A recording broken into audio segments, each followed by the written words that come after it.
India से मुंह की हार खाने के बाद हमारे साथ हमने पॉडकास्ट में इस बार बुलाया है पाकिस्तान के एक मुशर्रफ नेता जनाब गरीब को। जान, आप तो बहुत खतरनाक जगह ले आए मन, ये क्या जंगल वंगल में शूटिंग करने ले आए हैं?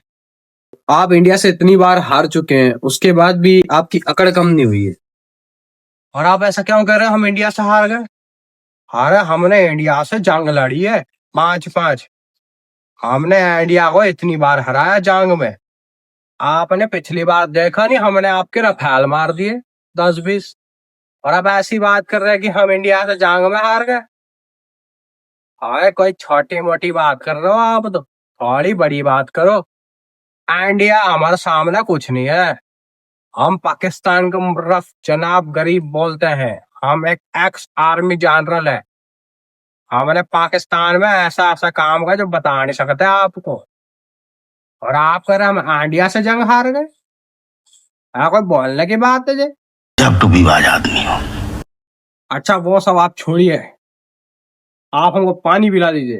पानी पिला दीजिए, उसके बाद हम आपको बताते हैं कि हमने इंडिया को कैसे हराया। पानी पिला दीजिए। पानी? पानी क्यों चाहिए आपको? पानी पिला दीजिए। अच्छा, पीने के लिए पानी दो भाई, इनको पानी दो। ये लीजिए पानी। और जी धन्यवाद धन्यवाद, पानी ला दिया। और ये मैं पी सकता हूँ? और जनाब ये पी लें हम पानी? तो बहुत बहुत धन्यवाद। ये मैं अपने बेगम के लिए ले, हमारे पानी नहीं है।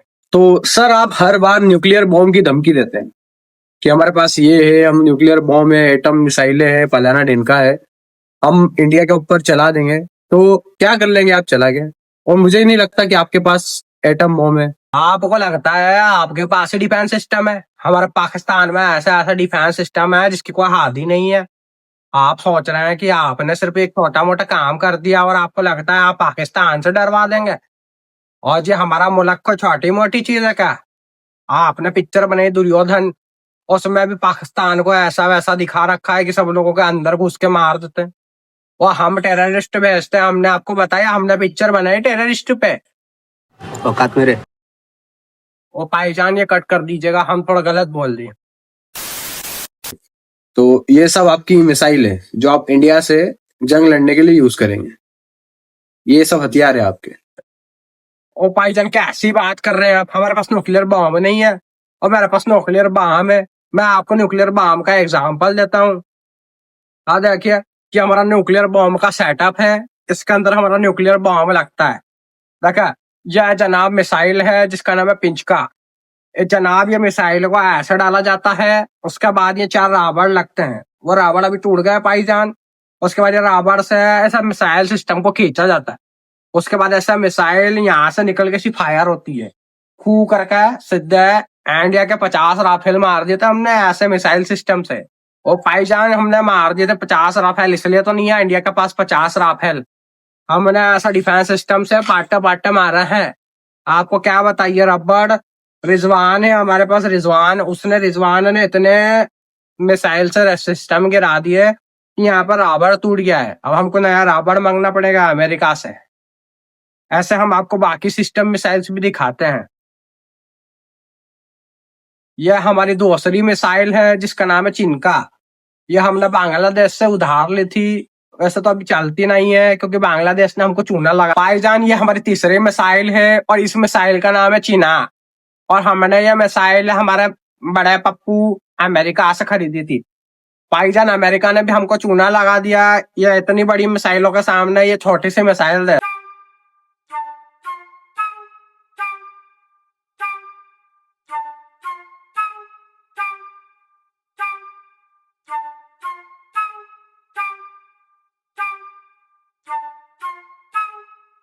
अब ये जो हमारा डिफेंस मिसाइल सिस्टम है, इसमें हमको ऐसा लगाना पड़ती है।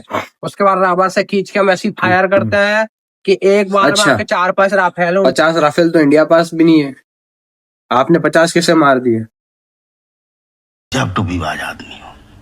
ओ जी भाईजान, मैं आपको हमारे यहाँ का रडार सिस्टम दिखाता हूँ। वो हमारे यहाँ रडार सिस्टम भी है। किसने कहा आपको रडार सिस्टम नहीं है? वो भाईजान रडार सिस्टम देना जरा। और देखिए भाईजान ये आपकी सैटेलाइट है। 3 क्लास में पढ़ने वाले बच्चे को गिफ्ट में दिया जाता है। 100 रुपए 110 रुपए में बिकता ही है। और ये आपकी सैटेलाइट रडार है जिसपे आप रडार बनाते हैं। हमारा पाकिस्तान का, हमारे यहाँ की स्वाज कंट्री का रडार सिस्टम, ऐसा में इसको ऐसा ना डिलीट करना पड़ता है, उसके बाद में ऐसा डिलीट करना पड़ता है, उसके बाद में ऐसा गोल सा रडार बनाते हैं, उस पर ऐसा डंडे मार देते हैं भाईजान। ऐसा डंडे मारने के बाद में हम यहाँ से डिटेक्ट कर लेते हैं कि आपका रफेल इस वाली साइड से आ रहा है। हम जाके बता देते हैं कि ये वाला रफेल इस साइड से आ रहा है, तुम जाके ये मिसाइल सिस्टम वहां पे मार दो। ऐसा हमारा ये डिफेंस सिस्टम है, ये हमारा रडार ऐसा चलता है। ऐसा हम चाहें तो यहाँ पे कितने भी गोले बना सकते हैं भाईजान। आपको क्या लगता है हमारे पास का डिफेंस सिस्टम नहीं है? ये देखो हमारा रडार सिस्टम, ये दुनिया का सबसे हाईटेक सिस्टम है। वाह, क्या बात है सर। तो जी भाईजान, वो हम इंडिया से चुरा के ही ले गए थे। ये हमको एक रास्ते में बच्चा मिल गया था, तो हमने उससे 2 लॉलीपॉप में ये खरीद लिया था। हमको नहीं पता था ये इतनी काम की चीज होगी। अब हमारे रडार सिस्टम के नाम पे ना यही यूज करा जाता है। इसमें ऐसा गोला बना के सर्कल से ऐसे रडार बना दी जाती है, और रडार बनाने के बाद में हमको पता लग जाता है कि तुम्हारा राफेल किस साइड से आ रहा है। हम हमारी वहां से मिसाइल चला देते हैं और आपके राफेल गिरा देते हैं। हमने ऐसा रडार सिस्टम का यूज करके आपको 50 राफेल मार दिए भाईजान। औकात मेरे। हमारे पास वर्ल्ड की 3rd सबसे बड़ी लार्जेस्ट आर्मी है, डिफेंस सिस्टम है, एयरफोर्स है, नेवी है, सब कुछ है। आपके पाकिस्तान के पास क्या है जो आप इतना धमकी दे रहे हैं हमको? तो क्या है आपके पास कि हम आपसे डरे? और जी भाईजान, आपको लग रहा है कि हमारे पाकिस्तान में कुछ नहीं है। हमारा पाकिस्तान एक पाक कंट्री है। हमारे पास बहुत सारी टेररिस्ट ऑर्गेनाइजेशन है। और सॉरी भाईजान, ये कट कर दीजिएगा, ये गलत बोल दिए। वो अमेरिका सुन लगा तो हमारे को पैसे नहीं देगा भाईजान। रोम रोम भाइयों।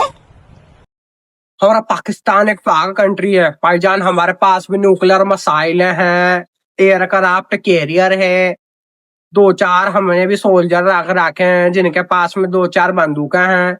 हम आतंकवादियों से AK-47 खरीद के हमारा सोल्जर्स को दे देते हैं भाईजान। वो सारी जगह जाकर बंदूकें चला देते हैं। हमने भी रख रखे हैं। मैं एक्स आर्मी जनरल था, तो एक्स आर्मी जनरल होने पे हमको भी मिसाइलें मिली थी। और मिसाइल सिस्टम हम साथ में लेकर घूम रहे हैं। चाइना और अमेरिका से पैसे ले लेकर तो आप अपना देश चला रहे हैं, और आप इंडिया से जंग करेंगे। और जी भाईजान, हम ना इंडिया से बहुत बड़ी जंग करने वाला है। हमने चाइना के सामने बड़े हाथ पैर जोड़े, अमेरिका के सामने नाक रगड़ी, उसने तब जाके हमको पैसे इकट्ठा और इंडिया से जंग लड़ेंगे। हम कश्मीर को इंडिया से छीन लेंगे, और फिर कश्मीर के थ्रू आपकी फोर्स को डायरेक्ट मध्य प्रदेश में भेजकर हम इंदौर के पोहे खाएंगे। भाईजान आप देखो अभी हम इंडिया को कैसे तोड़ते हैं। अमेरिका और चाइना से कर्ज मांग मांग कर अपना देश चला रहे हैं, और आप इंडिया से जंग लड़ना चाहते हैं। आपकी औकात भी है इंडिया के सामने? वो भाईजान ऐसी कोई बात नहीं है। हम है ना चाइना के सामने हाथ जोड़ हथियार खरीद कर टेररिस्ट भेजेंगे इंडिया में, दुर्योधन की बना। अच्छा मेरे को ये बताइए, कर्जा वापस कर दिया आपने अमेरिका और चाइना का? पैसे दे दिए?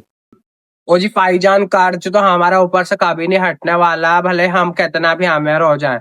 हमको अपने चाइना अब्बू को अभी 5,000 करोड़ रुपए देना है, और अमेरिका अब्बू से भी हमने 50,000 करोड़ और ले रखे हैं।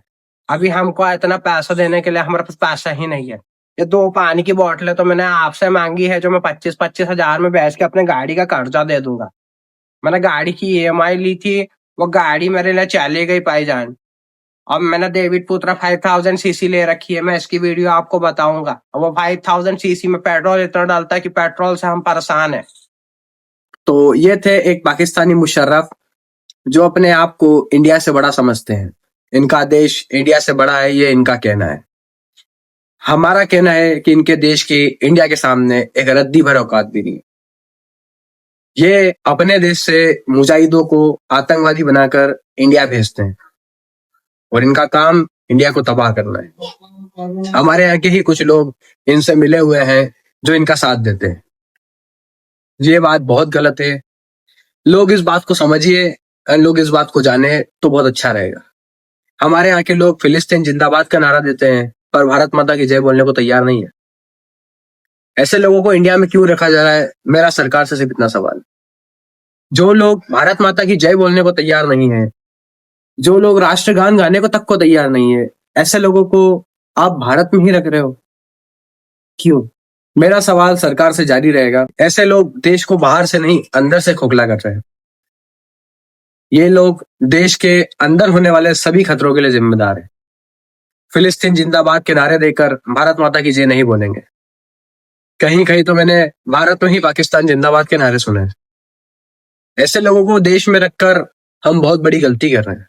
मेरा सभी देशवासियों से सिर्फ एक निवेदन है, धर्म, संप्रदाय या जाति से हो सकते हैं, इससे मुझे कोई आपत्ति नहीं है, पर सबसे पहले आप एक भारतीय हैं, इसलिए अपने देश के प्रति समर्पित रहें।